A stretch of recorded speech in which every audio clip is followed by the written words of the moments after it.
gente nunca voltou atrás. Isso é que é bacana, Rodrigo. Eu tenho orgulho de estar aqui com você, e outro que sofreu muito, eu quero receber ele no programa amanhã, que é o Alan dos Santos. Nós nunca retrocedemos. E teve nova ordem de prisão para ele hoje, ele já respondeu, né? Mandando o Alexandre ir buscar ele lá em Orlando. Em Orlando. Porque teve os pedidos dele de extradição negados, são pedidos esdrúxulos, né? Imagina esse tipo de palhaçada que o Alexandre faz chegando aqui no Departamento de Justiça. Imagina que vergonha.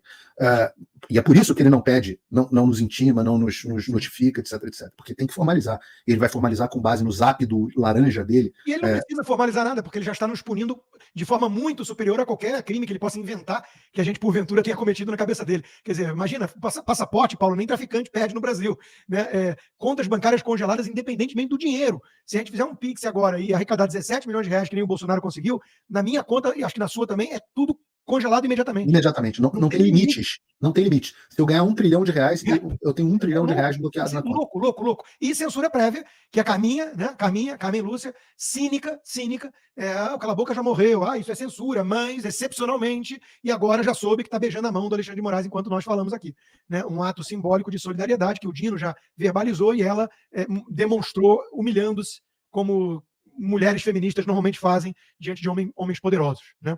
Então, realmente é um negócio impressionante. Eu só quero fazer a ressalva para essas pessoas que estão fazendo esse beijamão, minimizando. O mais inteligente ali foi o Barroso.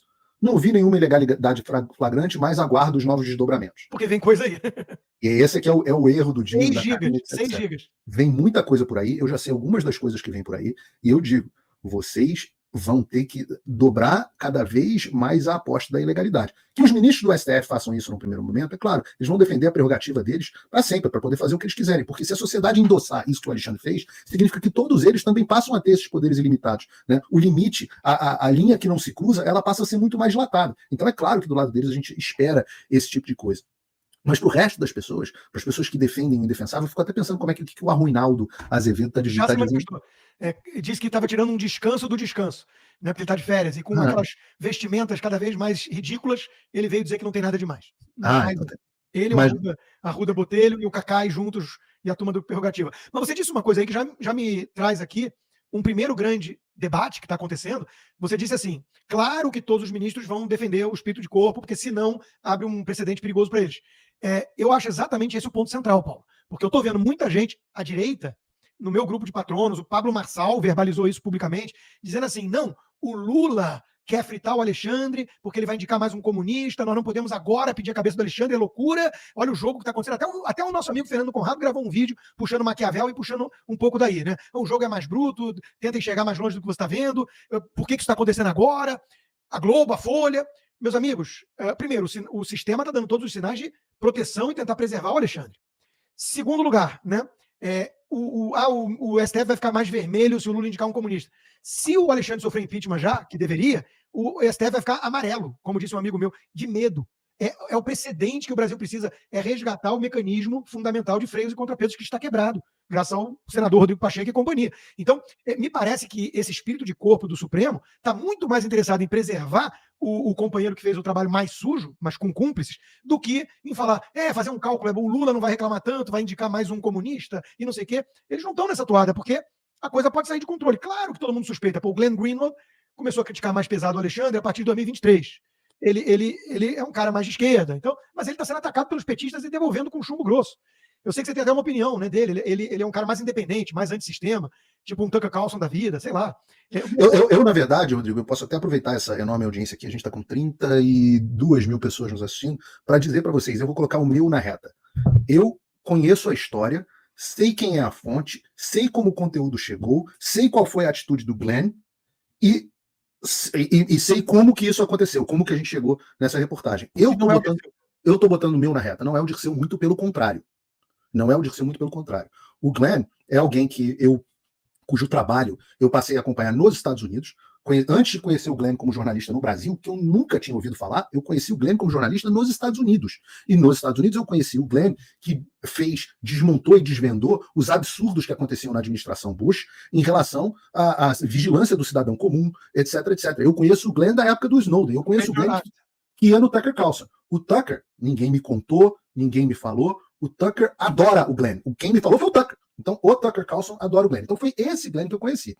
Quando veio O Glenn teve dois... E ele é uma pessoa de esquerda, e eu não tenho problema com a visão de esquerda do Glenn. A gente, por exemplo, na questão de Israel, que você é um cara mais alinhado comigo, eu tô diametralmente oposto ao Glenn. Mas eu tenho que reconhecer que depois a gente desenvolveu algum contato pessoal, e ele foi um cara correto comigo em todo momento. Ele começou a defender, a atacar o Alexandre, não em 2023, mas em 2022. Tem defesas do Glenn em relação ao Alan dos Santos. O Alan dos Santos, inclusive, que foi muito injusto com o Glenn, teve a hombridade de virar para mim em 2022, eu acho, e falar assim: eu estava errado a respeito do Glenn, transmita as minhas desculpas para ele. O Alan dos Santos admitiu que estava errado, pediu a desculpa deles em 2022 em relação ao Glenn, e eu transmiti. As pessoas têm que parar de pensar que todo mundo está numa caixinha. Essa caixinha de bolsonarista que a Globo coloca a gente, a Folha de São Paulo, etc, etc, eu não acho que ela seja precisa. Eu acho que se a gente estivesse encontrando a mesma coisa relativa ao Bolsonaro, nós estaríamos criticando. Eu, quando vi esse negócio, por exemplo, da ABIN paralela, falei: olha, se tiver substância, é radicalmente errado. É que eles não conseguiram me mostrar nenhuma substância. Se tivesse alguma coisa do Ramagem combinando dossiê de opositor para mandar para a cadeia com o Bolsonaro, eu tenho certeza, eu conheço você, e eu tenho certeza que você ia sentar o pau no Bolsonaro, assim como eu ia sentar também. Então, nem todo mundo está numa caixinha. O Glenn pode ter as posições dele, mas é um dos jornalistas mais sérios que eu conheço. O que ele publicou como jornalistas tradicionais, raiz, costumam ter, ele tem uma paixão pelo furo. Que é uma... se você quiser fazer análise freudiana... Não fala do que o Glenn tem paixão pelo furo, cara, porque ficou uma coisa... Cara... Não, pelo furo de reportagem. Pelo furo de reportagem. Né? Porque, de novo, né, é o garganta profunda, um presidente renunciar. Esse é o tipo de coisa que move o mundo. O jornalista investigativo, o tesão dele é conseguir... Cara, você está escolhendo as metáforas horrorosas. Escandaloso. Uma garganta profunda, o furo, o tesão. Tudo bem. Está meio sexual a metáfora. Mas o fato é que isso move um jornalista sério, digamos assim. Ele é capaz de ver um negócio que vai contra o cara que ele admira, mas ele tem que soltar em nome da verdade e do jornalismo. Então, vamos admitir então essa premissa, né? A coisa eu estou colocando a minha reputação jornalística na reta. Então não houve uma coordenação de fritura controlada do sistema e tampouco o Lula interessado em indicar mais um comunista e preocupado com o poder rival de um Alexandre que é tucano, não é do PT, historicamente falando, foi do PSDB, trabalhou com Alckmin e tudo mais. E digo mais, se a Folha de São Paulo não tivesse aceitado publicar as reportagens do Glenn, porque eles têm uma parceria que vem desde a Vaza Jato, se a Folha de São Paulo não tivesse aceitado publicar as reportagens do Glenn, ele teria publicado essas reportagens em outro veículo. É que a Folha aceitou. Eu digo que já tem meses que eu falo, foi mais ou menos junto ali da ida ao Congresso, quando a gente esteve junto lá, que eu vi uma mudança de posição editorial na Folha e eu tenho chamado a atenção para isso. O Estadão mudou primeiro, e a gente sabe por quê. A Folha mudou segundo, digamos assim. E eu suspeito que muito disso, e as pessoas não avaliam esse componente, Rodrigo, mas muitos dos acontecimentos políticos são consequências de relações pessoais. O Alexandre, por exemplo, é um cara detestável. E como você pode ver nos diálogos dos próprios assessores dele, que falam: porra, esse cara ninguém aguenta mais, quando ele cisma é uma tragédia. Ele tá pedindo, por favor, atende aí, quebra o galho. Eles dizem isso. Ele é uma figura detestável. Dizem, e eu não tenho como confirmar, que o tal do Marcelo, que era chefe de gabinete dele, já não trabalha mais lá e pediu demissão se indispondo com o Alexandre. Então ele coleciona inimigos. Eu ouvi dizer, e eu não sei se é verdade, que ele colecionou inimigos dentro da Folha de São Paulo. Inclusive, lembra, ele censurou a Folha de São Paulo recentemente. Eu ouvi dizer que até a Mônica Bergamo se indispôs, começou. Então, há uma questão das pessoas entenderem, de um outro lado, que todo mundo em volta do cara odeia ele. E o outro componente, que é um componente importante, para que serve mais o Alexandre para o sistema? Não, então, isso qual é a utilidade do Alexandre hoje? Isso é importante pelo seguinte: você está trazendo uma informação relevante, colocando o seu na reta, dizendo não foi plantado pelo PT.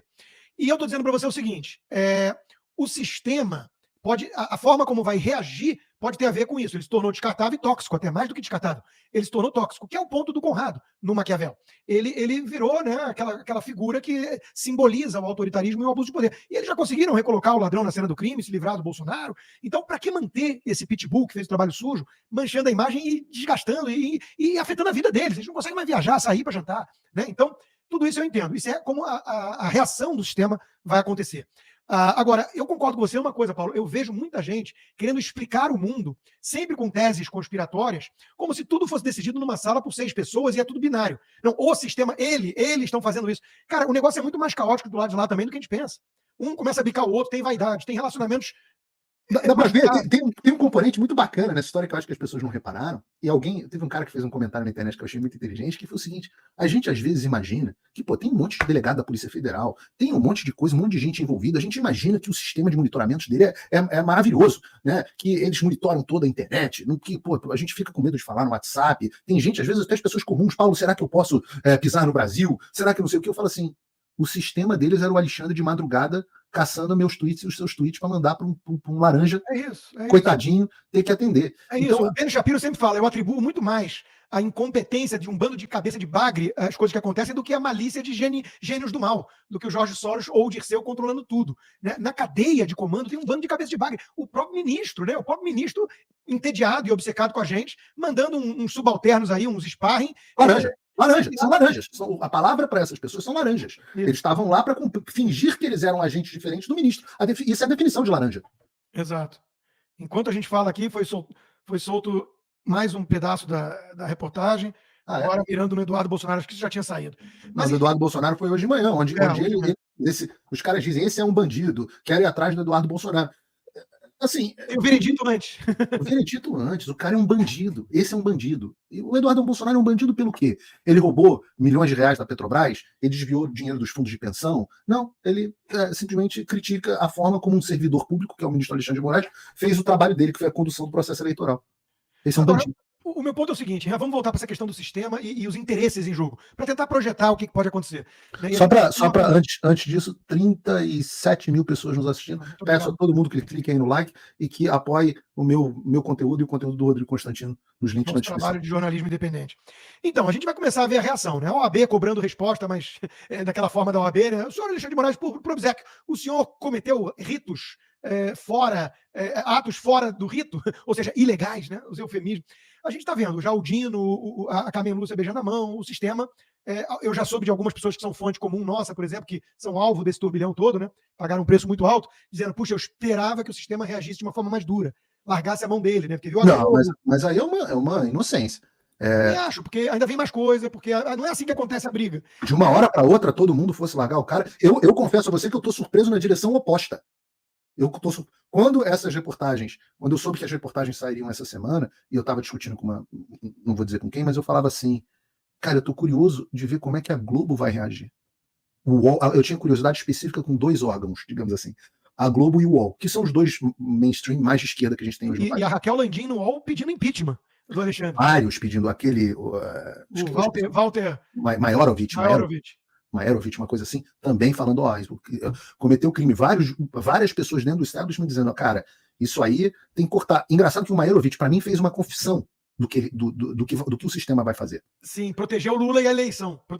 Essa é a preocupação deles. Por isso que eu me preocupo, inclusive, com as pessoas já querendo botar a carroça na frente dos bois. Não, então vamos anular a eleição. Eu falo, não, peraí, que você caga tudo. Exato. O cara que vem falar em melar a eleição, o cara que vem falar assim, olha, e outra coisa que também na direita tem um bando de bolsonaristas preocupado só com carguinho e eleição, ano de eleição. Né? De novo, nós estamos aqui diante de uma bomba e tem uma prioridade, a queda de Alexandre de Moraes. Nesse momento, Paulo, eu vou dar uma de Paulo Figueiredo nesse momento, que diz que conversaria até com o MBL, qualquer um. Nesse momento, eu acho que eu sou capaz de tomar um cafezinho com o Gilmar Mendes e falar assim, Gilmar, vamos defender o sistema, o senhor não acha? E ele vai virar para mim e falar, onde você viu? Não podia fazer isso fora do rito. Não podia, Constantino, não podia. Você foi alvo de uma injustiça. Eu sou capaz de tomar um café com o Gilmar Mendes nesse momento. Eu sou também. Um objetivo, derrubar Alexandre de Moraes.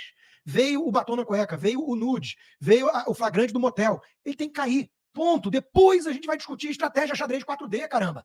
Então eu fico horrorizado com algumas reações, sim.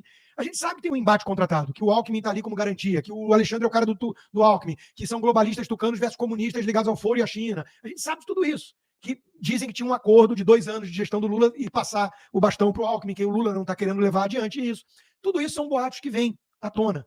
Não me interessa nesse momento. Não me interessa. Interessa, é como um amigo nosso, eu não sei se eu posso falar o nome dele, né? Mas alguém com um sobrenome muito impactante, que ele tinha me mandado mais cedo a mensagem do Pablo Marçal, falando, não, o Lula vai, vocês não estão enxergando, o Lula vai indicar um comunista. E eu, na dúvida, fiquei assim, caramba, será que ele está defendendo isso? Eu não mandei mensagem, né? Sim, a gente falou sobre isso. Isso é um absurdo. Aí ele me respondeu, num momento em que temos presos políticos, Clezão morto, o sujeito vem falar de Lula indicar alguém? Então, eu fiquei aliviado. Eu falei, é claro Exatamente esse é o ponto. E não é, discutindo com algumas pessoas, um deles virou e falou assim, não, mas eu entendo que você esteja magoado, que seja uma coisa pessoal para você. Não, não é não. A minha coluna da Oeste tocou nesse tom. Eu tenho lugar de fala, o Paulo tem lugar de fala, mas eu não estou falando aqui como alguém que foi perseguido pelo Alexandre. Eu estou falando como um brasileiro patriota. Eu estou falando uma coisa óbvia. O cara que está fazendo mais mal ao país foi pego com a boca na botija. E vocês vão discutir xadrez 4D e Lula e lá na frente o escambau? Vocês estão brincando comigo. E outra coisa, aí vem um outro ponto que já é uma análise que o Paulo mesmo já fez. Eu quero voltar aos tempos em que eu podia, em primeiro lugar, ir para o Brasil. Segundo lugar, subir num caminhão de som. E terceiro lugar, meter o pau no Lula. Eu fiz muito isso em 14 anos de governo do Lula. Hoje eu não posso fazer nada disso. Por quê? Por culpa do PT? Não, por culpa do Alexandre de Moraes, um tucano. Quem foi que prendeu, que mandou, enfim, e que fez tudo que fez? Foi o Alexandre de Moraes. Então eu não estou entendendo essa coisa do, não, o Lula. O Alexandre de Moraes é o algoz número 1 no momento do país. E tem muito mais poder do que o Lula. Isso é importante que as pessoas entendam. O Alexandre tem muito mais poder do que o Lula. O Lula, quando ficou chateado com as coisas que fizeram contra ele, vai lá, manda a AGU, não sei o que, bababá. Se o Alexandre manda a Polícia Federal na sua casa às 6 horas da manhã, como fez com a família Mantovani. No domingo, 6 carros da Polícia Federal. Isaac Pérez da Multiplan, como fez com o Luciano Hang, com o Meyer Nigre, empresários grandes. Hoje, como está fazendo com o Oswaldo Eustáquio e com o Alan dos Santos. Filha do Oswaldo Eustáquio. Filha. O Lula nunca teve esse poder. Ele não tem e nunca teve esse poder. O Lula pode me odiar, como odiava, sempre odiou e odiava ainda mais você, Rodrigo. Mas ele nunca bloqueou as nossas contas bancárias. O Lula nunca ele entrou no processo na justiça contra mim e perdeu. Então é um grau, é uma magnitude, e falta o senso das proporções das pessoas. É uma magnitude de poder diferente. E eu sinceramente, o caso do Pablo Marçal, eu estou muito curioso com o fenômeno Pablo Marçal, devo entrevistá-lo. A gente ia ser na quarta-feira passada, teve um negócio do furacão, o estúdio da TV Flórida estava fechado e tal, não conseguiu ser, e a gente vai marcar a nossa nova entrevista. Eu vi a sua entrevista com ele no Braddock, achei que ele foi um desastre, até comentei. Mas a dele no contraponto do Brasil Paralelo foi muito boa. Muito boa, muito boa, muito boa. E deu outras entrevistas boas, acho que vi uma sabatina no UOL dele que eu também gostei, vi boas entrevistas dele. Então eu tô curioso, como você, com o fenômeno Pablo Marçal. A gente não é bolsonarista para saber, não, mas isso é o interesse do Bolsonaro, do PL, São Paulo. Tô cagando pra esse troço. Então, eu tenho interesse no personagem político que está chamando a atenção às pessoas. Só que este caso, para mim, e eu mandei essa mensagem para ele privadamente por WhatsApp, dizendo o seguinte: você está fora da sua profundidade política, está além da sua capacidade. Você está falando uma bobagem. Está fora da sua cabeça, está fora do seu elemento. Isso aí é um negócio do qual você não entende. O Paulo Marçal entende muito de palestra motivacional, entende de provocação. Hoje o que ele fez com o Boulos foi engraçado com a carteira de trabalho. Ele é um cara muito midiático, ele é um cara que entende muito de psicologia, gatilhos mentais, persuasão. Acho ele um craque nesse sentido. Quando entra na política e na formação das ideias, etc., na ciência política, ele não sabe nada. Ele é um cabaço. Então, calma na hora de querer opinar. E ele está conseguindo que a gente trate dele. Então, pelo menos nesse sentido, ele está conseguindo o que ele quer. Mas calma, porque esse é um assunto sério demais para ficar dando opinião assodada, apressada, antes de fazer uma análise mais profunda. Eu até vou mandar uma mensagem para o Felipe Sabará, porque o Sabará é um cara mais inteligente, coordena lá o programa de governo dele. Vou mandar uma mensagem para o Sabará falando, salve. O Sabará que me disse, Rodrigo, eu sei que você andou suspeitando ou criticando ele, eu tô próximo, eu vi o curso dele, levei outros 5 empresários lá, gastaram 20 mil reais cada um fazer o curso do cara é bom mesmo, e eu tô vendo uma coerência histórica com as coisas que ele defende em relação ao empreendedorismo, uma coisa mais liberal. Mas o meu ponto é o seguinte... Ele tem um ponto que para mim é o melhor de todos, que se conecta com o que a gente está falando. Dá o mindset do Brasil. Isso, mindset é bem palavra de coach. Ele usou o termo no Brasil paralelo, software. Ele fica falando que o Brasil está rodando Windows 95, mesmo que tenha o melhor hardware do mundo. E eu tenho visto esse software do brasileiro muito forte nos comentários aqui no nosso chat. Tá dizendo que o pessoal está dizendo que o Barroso está fazendo um pronunciamento. Não vou conseguir colocar aqui, mas eu sei que parece que o Barroso está fazendo um pronunciamento. Deve estar passando pano para o Alexandre ainda. Nesse momento ele deve estar ainda passando pano para o Alexandre. Mas o que as pessoas, o software ao qual ele se refere, na minha opinião, que é o software equivocado, são as pessoas que estão aqui no chat dizendo isso não vai dar em nada, isso vai dar em pizza. É o derrotismo. É o derrotismo. E a gente chegou a essa situação por causa do derrotismo também. Então a sorte favorece a maldade. Nenhuma nação é construída por pessoas assim. E um foco míope que muitos bolsonaristas têm, né? De novo, né? Muita gente nos rotula de bolsonarista e eu vejo, tem que separar o joio do trigo dentro do que se chama movimento bolsonarista. Tem um bando de gente ali de olho em carrinho, em conforto, e tem gente com aptidão mais a lutar e se sacrificar pelo país. Tem gente que cobra, inclusive, mais disso do próprio Jair Bolsonaro. Né? Eu entendo que seja fácil também criticar de longe, é ele que está com o dele na reta, é ele que tem a filha pequena que pode ser presa a qualquer momento, então não é trivial. Mas assim, um espírito mais Maria Corina, a gente está precisando nesse momento. Eu até mencionei, sinto saudade do tempo em que a gente subia nos carros de som e gritava na rua do Brasil. Está na hora de parar o Brasil, está na hora de 7 de setembro ter uma mega manifestação. Está na hora das lideranças da direita assumirem esse papel. Eu estou gostando de ver o Nicolas Ferreira, garoto cabra macho, estou gostando de ver o Gustavo Gayer, o Eduardo Girão, o Marcel Van Hatten, que não é bolsonarista. O Girão e o Van Hatten não são bolsonaristas, são do Novo. Exato. Então, assim, é hora de subir o tom e ter um foco. Magno Malta também fez uma boa declaração. Eu gostei da mudança de posicionamento do senador Flávio Bolsonaro. Sim, foi. Muito, muito positivo. Publicou aquele quadro de humor o sketch do Paulo Souza, né, do Hipócrita. O Paulo Souza é um gênio, né? É maravilhoso aquilo, né? O Moraes julgando o Moraes e tudo mais. E não podemos cair nesse derrotismo. As nuvens dão de direção, as coisas são imprevisíveis em Brasília, a batata está assando, vem mais coisa aí, tem que ter a pressão das ruas, tem que ter as lideranças. Esse é o ponto que você falou agora. O que está faltando, e eu estou sentindo essa falta, é a pressão popular. Então, todos os elementos estão colocados. O que está faltando, e a gente está aqui com 40 e poucas mil pessoas nos assistindo agora, 43 mil pessoas. O que está faltando nesse momento, Rodrigo, é a pressão popular. Eles quebraram o espírito, né? Não acho. Eles tentaram. Eu digo assim, eles tentaram. Não. Se o Bolsonaro mandar as pessoas para as ruas, elas vão. A ausência do brasileiro nas ruas é única e exclusivamente porque eu acho que há um entendimento, o problema do software. O entendimento é de que o Bolsonaro precisa liderar e as pessoas precisam fazer o que o Bolsonaro falar, quando na verdade deveria ser o oposto. O povo deveria liderar e o Bolsonaro deveria fazer o que o povo empurrou ele para fazer. E eu acho que o software é equivocado. Neste momento, eu tenho absoluta certeza, parece que tem uma manifestação marcada, acho que, não sei se para o 7 de setembro. Para o 7 de setembro. Eu não consigo entender como pode o presidente Bolsonaro não estar endossando ainda essa manifestação. Eu também acho. Mas ainda que ele não endosse, as pessoas deveriam ir, a despeito do que ele diz. Porque assim como eu acho que o povo de São Paulo está dando um recado para o Bolsonaro de não adianta empurrar Nunes goela abaixo, não, porque a gente sabe que esse cara não é de direita e a gente vai acabar indo para esse outro cara aqui, que é o Marçal, que está indo no vácuo deixado pelo Bolsonaro. Né? Assim como o povo de São Paulo está em boa medida, ele está aí com 10, 15% das pesquisas. O povo é autônomo. O povo precisa ser autônomo na ida das ruas. O povo precisa ser autônomo na ida das ruas. E eu digo que se nós tivéssemos até esse momento a pressão popular mais forte, as coisas teriam mudado. Aquela manifestação que o Bolsonaro apoiou e fez em março, linda em São Paulo, com o Silas Malafaia, aquela manifestação, aliás, o Silas Malafaia gravou um vídeo também muito duro sobre Moraes, aquela manifestação foi importante, foi de mudança de chave no Brasil. Foi um dos componentes de mudança de chave do Brasil desse ano. Eu não quero pegar muito pesado aqui com o Bolsonaro, né? Não só porque... Zero pesado. Não, com o que eu vou dizer agora. Não só porque um monte de gente vai ficar, não pode criticar o mito, né? Eu respeito muita coisa que o Bolsonaro fez pelo Brasil, mas eu também tenho minhas críticas, e sempre tive. O meu ponto é o seguinte, não pode ele que é, inegavelmente, a maior liderança política da direita, não pode ele que foi à Avenida Paulista, perante uma multidão, falar, chega, pô, canalha, acabou. Não pode ele, neste momento, se limitar a publicar uma notinha que ele publicou lá, um forward lá, compartilhar uma imagem de notícia dizendo que queria mirar no filho dele, Eduardo. Não pode se limitar a isso. Nessa hora... Soa mesquinho, soa pouco. Nessa hora tem que assumir o papel de líder. Eu não tenho nenhuma pretensão de liderar, eu não sou político, eu sou um comentarista que dou minhas opiniões independentes e acerto mais do que a média, digamos. A média é formada por Gugas, né? Oi, Guga. A média é baixa. Fácil, né? Aí é fácil. O Guga erra todas. O Guga é o melhor analista que existe. Porque um cara que acerta mais do que erra, você tem que pagar caro. Um cara que erra meio a meio e acerta meio a meio é imprevisível. Agora, o Guga, você poderia, teoricamente, pagar baratinho e faz tudo que é o contrário que ele diz, que ele erra todas. Né? Agora, não pode, nesse momento, Paulo, a liderança política da direita mais expressiva que tem se omitir, se eximir de responsabilidade. Não pode. Então, Jair Bolsonaro...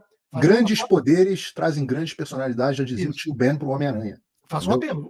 O Marcel Van Hatten está assumindo um papel de líder da direita, e eu não quero nem dizer direita, porque nesse momento tem que unir. Tem que unir todo mundo que acha isso um absurdo. A turma que voltou a me chamar de jornalista. Tem que unir. Eles começam mirando na gente, mas a Folha, já está o cuspidor lá, o Zé de Abreu pedindo o fechamento da Folha. Né? A turma está saindo da toca, do bueiro fascista. Então, é óbvio que isso não vai parar em bolsonarista, mas isso já era evidente.